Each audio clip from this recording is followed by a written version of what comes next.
Hey everyone, Ken here coming at you with another lantern video. Actually, this video is part 2 of our Dietz Monarch restoration.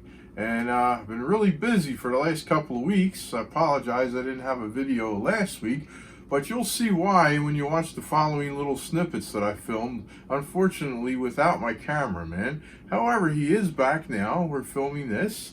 And why don't you come along with me and see what I did, and then at the end we'll show off our final product and how it came out.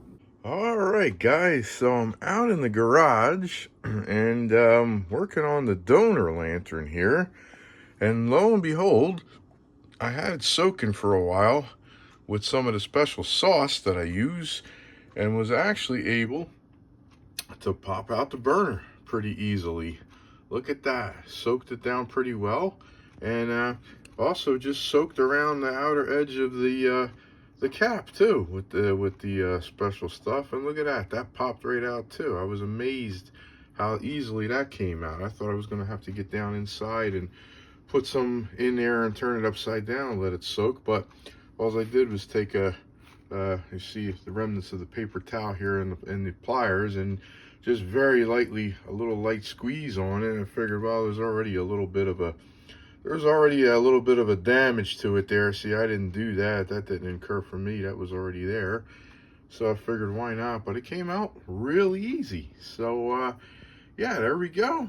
And here is our victim over here that we're going to restore. So, yeah, I'm going to get into this, work on this, and we're going to see if we can come up with a good lantern. All right, so I am back at it out here. I wish I could have done this live, but I don't have my cameraman, so unfortunately I'm having to film this in a little bit of snippets here. But I went and popped out the globe. Dude, this globe is filthy. I'm guessing it's red paint. Look at that. It looks like remnants of red paint on there. Probably just try to clean it first and see what happens. Maybe a little steel wool, maybe a little triple O steel wool, and some dish detergent. Maybe it'll clean that up. If not, I got some paint stripper, but seems to be in pretty amazing shape. A couple little flea bites there along the top, but I think it's going to be just fine. And also I got the cap removed from this one. I did do some soaking on this too, although this was screwed down a little bit tighter. This one actually did fight me a little bit. I did put a little bit of a burr, but I just took a file and whoops, and then just broke that off with a file, and don't lose it now. But yeah, there we go. So no big deal. That'll be. It's awful dirty inside. Ugh, I gotta clean that up, and straightened out the lantern too. It's pretty straight now. I just put my feet, put it on the floor, and just give it a little tweak. And yeah, so what I'm gonna do now is I'm gonna give this thing a good bath, and probably just one shot of the Rust-Oleum rust remover, just to get a little bit of the rust off. Yeah, you see the bail up here. The bail is yeah, I'm gonna have to, yeah, that's got some gnarly rust on there. I'm gonna have to hit that with a little bit of sandpaper, get that bail smoothed up real nice. But yeah, so and the other thing is I got to remove the cone. I still got the cone on the donor, and I got to strip the paint off of that. That's got the gold. That's got to be cleaned. That's got remnants of just remnants of wax from that candle, and gold paint, and the burner too. The burner's got the gold paint. Ugh, yeah, you know how us lantern guys love gold paint. So you get the stripper out on that, and I think I'm gonna do all that off camera because I don't really have my help right now to hold it. And we'll come back, and after we get everything all cleaned up, we'll give you the results, and we'll hopefully have us a nice, good working lantern here now. Okay, well, I'm back again, and it's actually a day later than I was out here filming yesterday. Ran into a little bit of a problem, and actually I thought I was going to have a video for you guys last week. That's why it's going to turn into be another week later, but good news is the globe. Look at that. I was right. a little bit of steel wool and a little bit of soap, and that was like red paint. It was almost like it was water paint or something. I don't know. As soon as I hit it with the hose, it turned almost all into liquid and just kind of liquefied and just came off with the steel. That was real easy. It was like, I don't know if a kid painted it with water paints or whatever. But bad news is I was giving this a really good clean, and look at this here. Turns out we got a pretty good leak and a pretty good hole in the bottom. And boy, that thing really like threw up its guts as I was cleaning it out. All this orange stuff. And I'm pulling wicks. Look at this. I pulled out, look at these wicks that I pulled out of the bottom of the thing. And the bottom is just all rusty. But the lantern itself is, look, it's cleaning up really, really good. I mean, I even see some little remnants of tin there. Look at that by the fuel filler there. But so I'm gonna have to seal the fountain on this thing. Oh yeah, the other thing is I did get the cone from the donor lantern. Got the gold paint off of that. The cone is in, whoops, there I keep dropping everything. The cone is in great shape. Got all that wax off and the gold paint and everything. Look at that. And I didn't want to, shine it up too much. I wanted to keep most of the patina that matched the lantern, because I'm not going to clean this up like spotless, And yeah, I also have some gold paint on the, there's still a little spot there I missed. See right there, that little gold paint. I'll get that off. I'll scrape that off or something off the wick riser. But yeah, so here's my plan. My plan is I got this bag of aquarium gravel. I'm going to feed a whole bunch of this into the fount, shake it all around, because I don't know if you could see, I don't know if I can get a good picture of this or not, but there's like all kind of, yeah, it's hard to see down in there, but yeah, you can kind of see down in like right there. There's all these like little rusticles down in there. So I'm going to try to get some of this gravel, shake it all around, break those things off loose, get this as clean as I can, and then I'm going to have to do a seal on the fount and resume my cleaning here. What else did I forget? Oh, the bail, yeah. I cleaned up the bail the best I could, but this thing has got some major pits in it.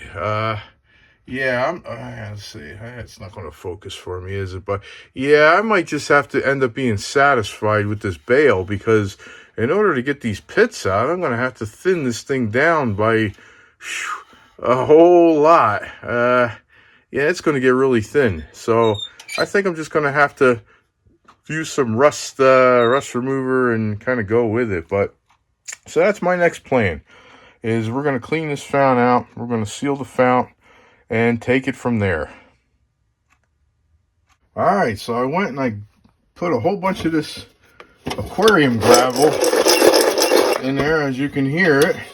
And I'm going to shake this thing for like 5 or 10 minutes.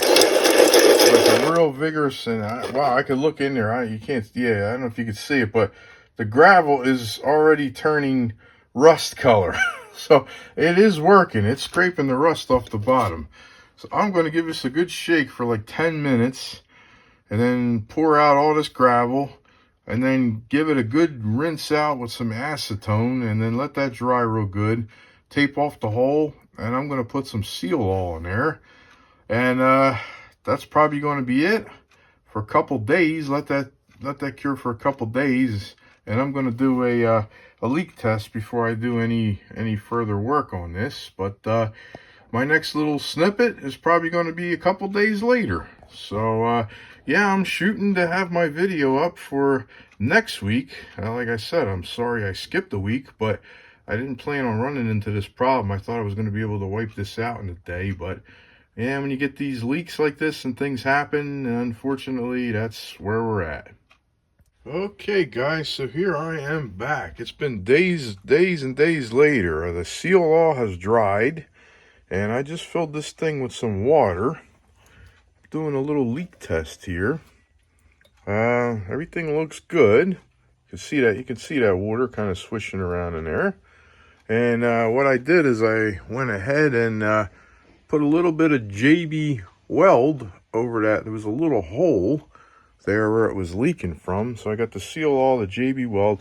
I'm going to sand that off. You know, it kind of looks kind of ugly, assuming that this holds. And then I'm going to do a light de-rusting on this with my Rust-Oleum rust gel, just to get a little bit of you know, some of this flakiness off of it.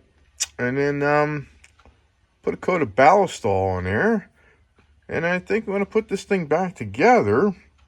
And, oh yeah, I got to do the globe plate too. I got the globe plate back here. Yeah, I'm going to get some rust gel on that, clean that all up. What else? Oh yeah, after shaking the gravel around there, I pulled out yet another wick out of the bottom of this thing. I freed up enough. So yeah, so this is what I got. This is the 3 wicks that I pulled out of the fount.